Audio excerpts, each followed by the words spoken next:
Thank you.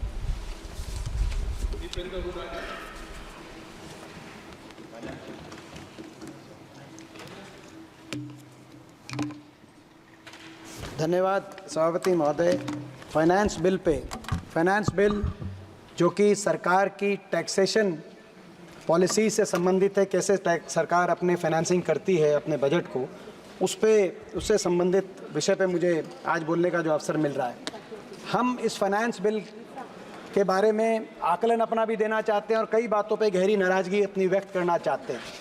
अभी सही कहा गया डिबेट में मुझसे पहले स्पीकर द्वारा कि सरकार की टैक्सेशन पॉलिसीज़ देश के गरीब पे, किसान पे, आम आदमी पर बोझ ज़्यादा डाल रही है और कॉर्पोरेट और देश के अमीरों पे बोझ कम डाल रही है। सरकार की नीति ऐसी दिखाई दे रही है कि सरकार की नीति है ज़ीरो आम आदमी के लिए। दो नीतियां हैं सरकार की, दो नीतियां। पहली नीति है आम आदमी के लिए, वो है ज़ीरो बजट, ज़ीरो बचत और टैक्स की पूरी चपत।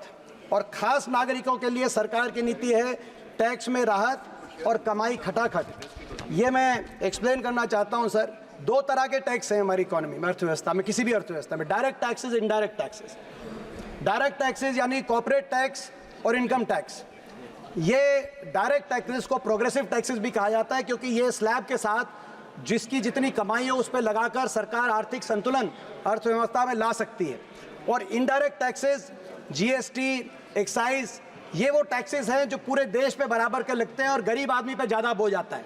इनडायरेक्ट टैक्सेस मतलब अगर कोई मेडिसिन है, पैरासीटामोल या क्रोसिन की गोली है, देश का सबसे गरीब व्यक्ति अगर वो गोली खरीदेगा तो उसको भी उतना ही टैक्स उस पर देना पड़ेगा अगर देश का सबसे अमीर व्यक्ति वो गोली खरीदेगा। ये टैक्सेस का संतुलन देश की किसी की आर्थिक संतुलन से जुड़ी हुई बात रहती है। आज हमारी देश की अर्थव्यवस्था में इस वर्ष अगर हम स्टेट्स और सेंटर के दोनों टैक्सेस को ऐड करके देखें तो डायरेक्ट और इनडायरेक्ट टैक्सेस में लगभग 1/3 हमारे देश की कलेक्शन डायरेक्ट टैक्सेस से हो रही है और 2/3 इनडायरेक्ट टैक्सेस से, जो टैक्स देश के गरीब से, किसान से, आम आदमी से ज़्यादा लिया जा रहा है। अगर हम इसकी तुलना करें बाकी दुनिया के देशों से, ज़्यादातर एडवांस इकोनॉमीज, OECD कंट्रीज, एशियाई देशों में लगभग 2/3 देश का टैक्स का कलेक्शन लगभग 2/3 रहता है डायरेक्ट टैक्सेस से और 1/3 रहता है इनडायरेक्ट टैक्सेस से, जो गरीब आदमी से लिया जाता है। और अगर हम यूपीए के समय से तुलना करें, यूपीए के समय भी हमारी देश की अर्थव्यवस्था में काफ़ी संतुलन आया था और लगभग आधा 43% डायरेक्ट टैक्सेस से हम यूपीए के समय हमारी जो है सरकार लिया करती थी, 43% डायरेक्ट टैक्सेस से और 57% इनडायरेक्ट टैक्सेस से। तो यानी कि सरकार ने इस असंतुलन को विपरीत दिशा में लेके जाने का काम किया है। आज डायरेक्ट टैक्सेस में के माध्यम से कम कलेक्शन हो रहा है, कॉर्पोरेट और उसमें भी कॉर्पोरेट के टैक्सेस में सबसे ज़्यादा राहत सरकार ने देने का काम किया। पहली मर्तबा देश में इनकम टैक्स कॉर्पोरेट टैक्स से ज़्यादा इनकम टैक्स से कलेक्शन हो रहा है और अगले वर्ष तक पहली मर्तबा जीएसटी कलेक्शन भी कॉर्पोरेट टैक्स से ज़्यादा होगी। तो कॉर्पोरेट टैक्स से सबसे कम कलेक्शन हुआ और कॉर्पोरेट टैक्स के कलेक्शन में गिरावट आई है पिछले कुछ वर्षों में, खास तौर पे 2019 में जब कॉर्पोरेट टैक्स में एक राहत दी गई 30% से घटाकर 22% तक कॉर्पोरेट टैक्स को कम किया गया। आपकी नीयत क्या रही उस समय, उस पर मैं प्रश्न नहीं कहूँगा, लेकिन जब आपने बड़े उद्योगपति घरानों को, कॉर्पोरेट्स को ये राहत दी तो आपने कहा कि आप राहत इसीलिए दे रहे हैं कि अर्थव्यवस्था के अंदर निवेश हो, अर्थव्यवस्था में निवेश बढ़े, इन्वेस्टमेंट हो। और इस वजह से पिछले 5 साल में 8.7 लाख करोड़ की राहत देश के कॉर्पोरेट्स को देने का काम आपकी सरकार ने किया। लेकिन हकीकत क्या हुई? हकीकत ये हुई कि निवेश बढ़ने की बजाय इन 5 वर्षों में निवेश लुढ़क गया। कॉर्पोरेट टैक्स में टैक्स कट आपने उनकी प्रॉफिट मार्जिन को बढ़ाने के लिए नहीं दिया था, आपने निवेश बढ़ाने के लिए दिया था। निवेश लुढ़क गया। आज प्राइवेट इन्वेस्टमेंट यानी कि निजी निवेश दर देश में 20 वर्ष में सबसे निम्नतम स्तर पे है। Q1 फाइनेंशियल ईयर 2025 में जो निवेश दर आया वो 20 साल में 2004 के मुकाबले का आज निवेश दर हरियाणा, आज देश की अर्थव्यवस्था में हुआ। और दूसरी ओर FDI, फॉरेन निजी निवेश दर जो हमारे डोमेस्टिक इन्वेस्टर्स हैं, और FDI भी आज 16 वर्षों में सबसे निम्नतम स्तर पर FDI इस वर्ष एफडीआई 1.1% जीडीपी की हमारी एफडीआई मिली। मैं सुन रहा था वित्त मंत्री जी कह रही थी कि एफडीआई कम इसीलिए हुई है क्योंकि जियोपॉलिटिकल कॉन्फ्लिक्ट्स की वजह से, लेकिन जियोपॉलिटिकल कॉन्फ्लिक्ट्स तो पूरी दुनिया के लिए होने चाहिए। दुनिया के बाकी देशों में एफडीआई पे गिरावट नहीं आई। हिंदुस्तान एफडीआई जो रिसिप्ट्स हैं उसमें 8वें नंबर पे होता था, एक ही वर्ष में गिर के 15वें नंबर पे आ गया हमारा देश एफडीआई में। और एफडीआई में तो रिकॉर्ड गिरावट आई है, लेकिन उसके साथ साथ आउटफ्लो में रिकॉर्ड बढ़ोतरी हुई है। एक और केवल $27 बिलियन की एफडीआई इस साल, दूसरी ओर $14 बिलियन का आउटफ्लो हो गया। तो आपने टैक्स कट किया कॉर्पोरेट्स के लिए कि कॉर्पोरेट निवेश करेंगे, जॉब क्रिएशन होगी। निवेश दर 20 साल में सबसे नीचे स्तर पे आ गया, एफडीआई 16 साल में सबसे निम्नतम स्तर पे आ गई, निवेश हुआ नहीं, इसीलिए आज देश में बेरोजगारी रिकॉर्ड स्तर पे चल रही है। आपने ये जिस तरह की इकोनॉमिक पॉलिसी आप लेके आए, इस इकोनॉमिक पॉलिसी को ट्रिकल डाउन इकोनॉमिक पॉलिसी भी कहते हैं कि कॉर्पोरेट्स के हाथ में पैसा दो, वो निवेश करेंगे। लेकिन ये गलत साबित हो चुकी है दुनिया में, क्योंकि कॉर्पोरेट्स के हाथ में पैसा होगा तो वो वहाँ उस अर्थव्यवस्था में निवेश करेंगे जहाँ डिमांड स्ट्रांग है। आपने डिमांड को स्ट्रांग करने के लिए कोई कदम नहीं उठाए। जब तक डिमांड हमारी डिमांड भी अगर आप देखें, रूरल सेक्टर में डिमांड पिछले 5 साल से फ्लैट है। आज कृषि सेक्टर में डिमांड हमारी पिछले 7 साल से फ्लैट है। डिमांड जब तक इकोनॉमी में नहीं आएगी तब तक कॉर्पोरेट्स हमारी इकोनॉमी के अंदर निवेश नहीं करेंगे। मैं सरकार से कहना चाहता हूँ, ये जो आपने ट्रिकल डाउन इकोनॉमिक्स जो फेल हो चुकी है, ट्रिकल डाउन इकोनॉमिक थ्योरी, उसको हिंदुस्तान में प्रयास करने के लिए 10 साल लगा दिए आपने, कॉर्पोरेट्स को फायदा। एक बार आप हिंदुस्तान के आम आदमी के हाथ में पैसा देके देखें, आप डिमांड साइड इकोनॉमी की तरफ कदम बढ़ाएं। किसान को, गरीब को, जिनको आपकी जो कोई राहत नहीं मिली, आप उनको भी राहत देके देखें। आप लीगल गारंटी एमएसपी पे देके देखें, आप मनरेगा में 400 रुपए की वेज करके देखें, और हमारे देश के आम आदमी के हाथ में आप पैसा दें, ताकि उनके पास जब पैसा उनके हाथ में आएगा, हमारी डिमांड बढ़ेगी, कॉर्पोरेट्स की इन्वेस्टमेंट तब हमारे देश में उस रूप से हो पाएगी। एक और कारण है, इतना ज़्यादा कॉर्पोरेट टैक्स कट देने के बावजूद निवेश नहीं हुआ। इसका दूसरा कारण डिमांड कम के साथ साथ, अध्यक्ष महोदय, दूसरा कारण है मोनोपोलीज। हमारे देश में क्रोनियज्म और मोनोपोलीज क्रिएट हो रही हैं। हमारे देश के 5 बड़े कॉर्पोरेट घराने आज लगभग 40 सेक्टर्स के अंदर, आज उनके लिए सरकार की सहायता से उन्होंने मोनोपोलीज अपने लिए बनाने का काम किया है। सीमेंट, पोर्ट, डिफेंस, टेलीकॉम, ये वो सेक्टर हैं जिन सेक्टर्स में अब तो न्यूक्लियर की भी बात आ रही है। कुछ कॉर्पोरेट घराने इन सेक्टर्स में मोनोपोलीज क्रिएट कर रहे हैं। लीगल और पीनल एनवायरनमेंट सरकारी एजेंसीज के माध्यम से ऐसा बनाया जा रहा है, जब मोनोपोलीज क्रिएट हो जाया करती हैं तो मोनोपोलीज में आप ये देखेंगे कि मोनोपोलीज के अंदर जो है दूसरा निवेश नहीं होगा। तो हमारी ये मांग है सरकार से कि ये असंतुलन जो बना है, जो गरीब आदमी से ज़्यादा लिया जा रहा है टैक्स, और कॉर्पोरेट्स को राहत दी जा रही है, इस संतुलन को सरकार सुधारने का काम कर। मैं एक और उदाहरण देना चाहता हूँ कैसे टैक्स लिया जा रहा है।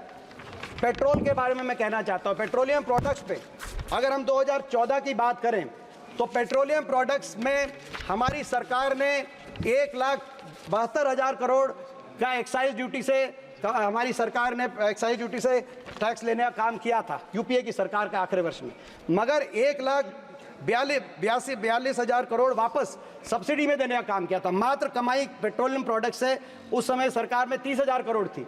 आपकी सरकार में इस वर्ष पेट्रोलियम प्रोडक्ट से कमाई है 4,32,000 करोड़ और सब्सिडी मात्र 11,000 करोड़।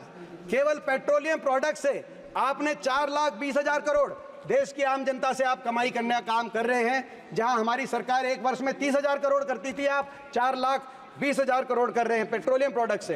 पेट्रोल पे एक्साइज हमारे समय ड्यूटी जहां 9 रुपए थी आपकी 20 रुपए, डीजल पे 3 रुपए थी आपकी 15 रुपए। आज पेट्रोल से आप कमाई कर रहे हैं। टोल्स के माध्यम से 2014 में टोल्स में जो के माध्यम से पूरी कुल कलेक्शन 3,000 करोड़ थी, आज टोल्स के माध्यम से 65,000 करोड़ है। हर वस्तु पे, आम मर्दा की वस्तु पे जीएसटी लगाकर आज सारा कर का बोझ आम आदमी पे, आप किसान पे जो डालने का काम कर रहे हैं, इस नीति से हम इस नीति का विरोध करना चाहते हैं। हम यही मांग करते हैं कि राहत दी जाए, पेट्रोल डीजल की एक्साइज पे राहत दी जाए, इंडेक्सेशन और कैपिटल गेन टैक्स में जो इंडेक्सेशन की आपने बात की उसको वापस लिया जाए, लाइफ इंश्योरेंस, मेडिकल इंश्योरेंस में जीएसटी विड्रॉ की जाए।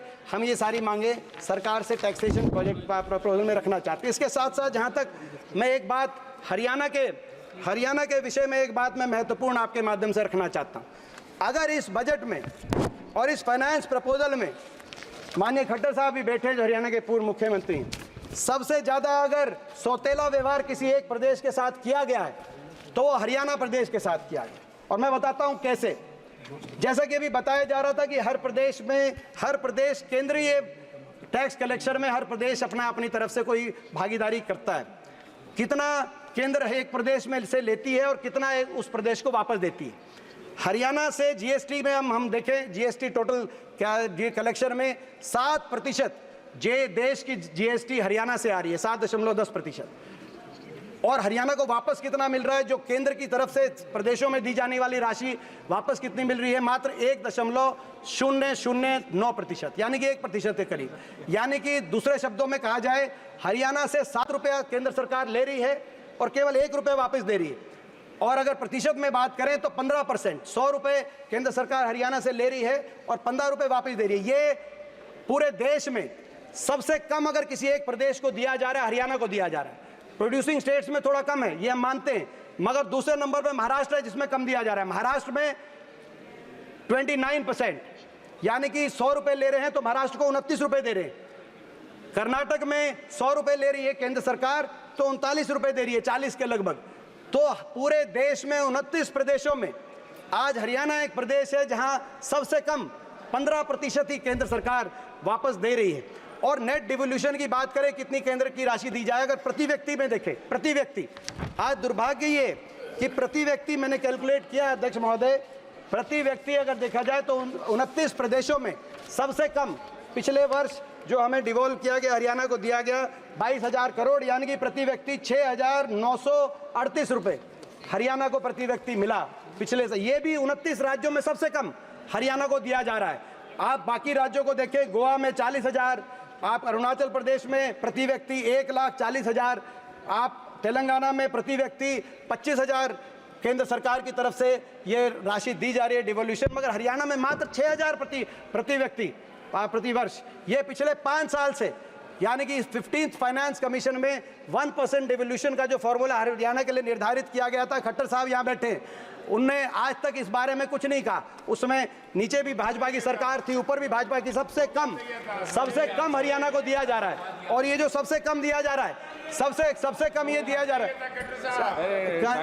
सबसे कम, आप पूरा सुन लीजिए, उसके बाद खट्टर साहब आप जवाब दीजिए। सबसे कम जो दिया जा रहा है हरियाणा को, मैं आपसे पूछना चाहता हूँ, लेकर के कहा जा रहा है, इसलिए मैं बताना चाहूंगा पहली बात तो है कि बजट के आर्थिक आंकड़ों के ऊपर मैं अधिकृत तो नहीं हूं बोलने के लिए, लेकिन मैं इतनी बता सकता हूं कि जितना लाभ हरियाणा को हुआ है दिल्ली के आसपास होने के नाते से, चाहे इंफ्रास्ट्रक्चर का हो, चाहे बाकी चीज़ों का हो, केवल एक राजनीतिक स्टेटमेंट देने के लिए उठाने का इनका काम है कि मैं यहाँ बैठा हूँ इसलिए मैं बोल रहा हूँ। ये राजनीति कम से कम यहाँ करने की आवश्यकता नहीं है बिल्कुल भी।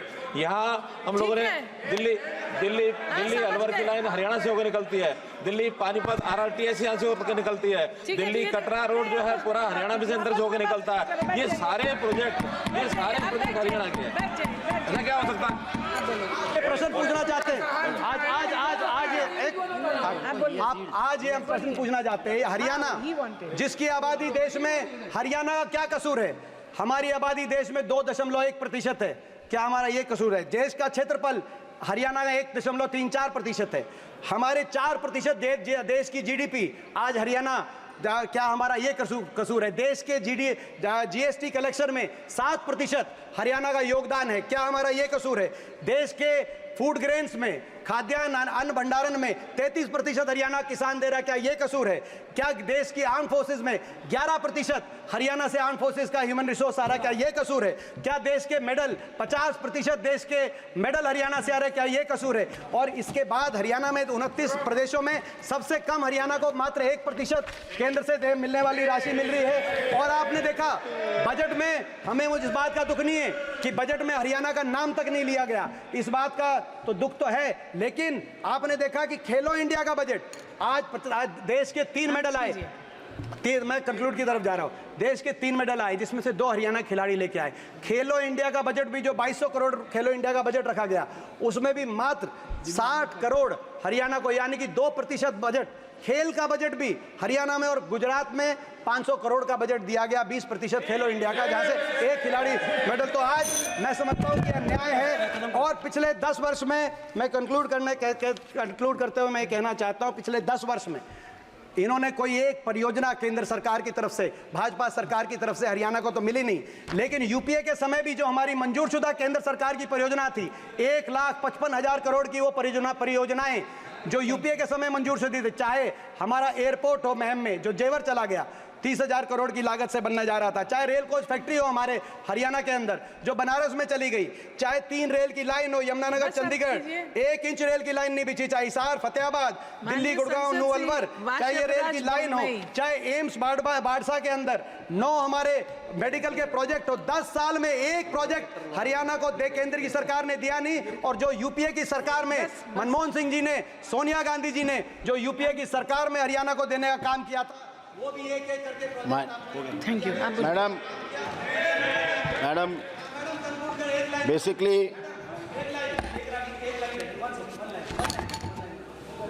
आई am really thankful to the honourable Vishwas chair दिलाते हैं, फॉर आज गिविंग तो मी मैं इनको विश्वास दिलाते हैं, भारतीय जनता पार्टी बजट देने में हरियाणा को जिस तरीके से भारतीय जनता पार्टी भूल गई है, वोट देने में हरियाणा भी बीजेपी को भूल जाएगा, ये विश्वास दिलाते हैं। आप बोलिए बम्बई।